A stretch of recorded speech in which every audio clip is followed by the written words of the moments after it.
What is going on, guys? How y'all doing today? Rangovidsmanga12 here, and we are back with Ultimate Spider-Man issue 11. Now, for you guys that are only just joining us, we are on an adventure to review every single Ultimate Spider-Man issue from issue 1 all the way up to issue 133 and beyond. So, yeah. Now that we've got that out of the way, guys, I'm sure you're all so eager to jump into it. So let's go. After the events of what happened in the previous issue, Peter is still beating himself up over how he pretty much got humiliated by the Kingpin and Electro, and obviously he's still a little bit sore. He did get electrocuted after all. Now, Peter noticed that Kingpin had a certain security system, and he's actually sending an email to the makers of that security system in order to get more information about it, and maybe track it down and destroy it or get it on whatever. As you can see, we've gone over to Peter back in school once again, and he's actually calling to the classroom because he's late for a lesson or something, and this woman is actually interviewing him on the Green Goblin attack on his school that happened the other week. And it's all a little bit strange because she knows a little bit too much. You know, like how reporters are like really like in your business type of thing? It's kind of like that. Like, she brings up that his uncle died and stuff, and she's asking how that's affected him, and Peter kind of gets a little bit weirded out. He's kind of wondering who she actually is. Now, I can't actually remember who she is, but I think she might work for S.H.I.E.L.D., or she's just an idiot. I'm not too sure, but I'll probably remember eventually.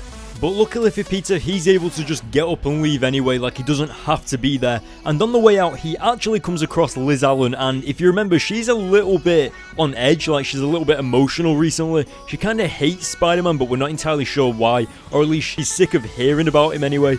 And it's probably because of what happened with the school, but probably not. It might be something else, maybe because Kong just never shuts up about her. And of course, this is where we start to see Peter blaming himself for what's happening to everyone around him. Like, he blames himself for Mary Jane, he blames himself for Liz crying all the time and stuff like that. But then we go back over to him being late for lesson again. He still hasn't got an email back from that company with the security tapes. But as you can see, he goes and sees Mary Jane in the hallway, and she's well, even though he apologized, she's still really upset with him. Like, well, we think it's about the date, but we're not entirely sure. Maybe it's something entirely different. But as you can see, he's kind of wondering why she's so irritated by him all the time. And of course, we know that's because she likes him, and that tends to happen between two people. Like, eventually start getting annoying when they don't do something, and that's exactly what Mary Jane's going through. Now, finally, Peter's gotten an email back from the company, and they pretty much send over like a link to a video introducing and saying everything about the security system, about how it's got like its own like private storage place. It burns the recordings onto discs instantly and stores them in some kind of like vault/safe. And this is exactly what Spider-Man needs to get Kingpin and get him like thrown in jail or to destroy him, ruin his reputation. And that's exactly what he's going to do. But then he remembers that he's also on these security tapes with his mask off. Because if you remember, he was unmasked in the room. So if those tapes get into the wrong hands, then his identity will be revealed. So Peter jumps in his Spider-Man costume, and we get like this awesome montage of Spider-Man swinging through the city, seeing his athleticism shine through, and it is awesome. We are then finally rejoined back with the Kingpin for the first time in this issue, and they're pretty much making sure that the Kingpin's reputation hasn't been destroyed. Like, they go to the news place, like the reporters and stuff like that, and tell them that if even Wilson Fisk's name is mentioned, that they will buy that place and come down on those like a ton of bricks. They will destroy them. And that's pretty much what they're saying. And they also say that Spider-Man is like disappeared. It's just some kid trying to make a name for himself, and he's disappeared. And of course, we know that that is not the case. Spider-Man is in the building as they speak, and he's actually gone in there to retrieve these recordings, and that's exactly what he's going to do. Now, I absolutely love this part where Spider-Man brings this humorous side of him through again. Like, he's making all these jokes, and he's saying stuff like, it's not what it looks like, and then he says, well, actually, it might be what it looks like, and this guy actually pulls out a gun and starts trying to shoot him. And if you can see on the panels on the left, Electro is saying that he'll pretty much obliterate Spider-Man if he sees him again, and I absolutely love this. Electro clicks his fingers and the lights go out. Now, of course, that's not his fault. It was actually Spider-Man that did that, but I just loved how Electro just kind of, like, his face just dropped in like disbelief, saying that it wasn't actually him that did that.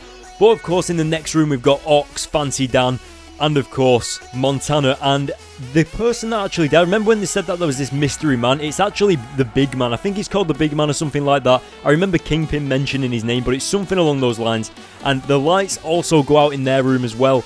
and that's when it's actually discovered that they've been told to stay there. With Ox is kind of regretting himself. He's saying that they're not exactly men because they helped with the murder of the big man and stuff like that, so they are feeling pretty guilty. But also Spider-Man is retrieving these discs, and it feels awesome that it actually worked. He's actually bringing the Kingpin down, and just as he's on his way out, the enforcers, so Fancy Dan, Ox, and Montana are there along with Electro, and that is where the issue ends, with Electro burning up, ready to sizzle Spider-Man into the ground. There's a massive cliffhanger, and imagine having to wait a month for the next issue of this, because these issues only released monthly. So imagine seeing that ending and then it ended just like that, like you had to wait another month. That would be so difficult, but it was awesome.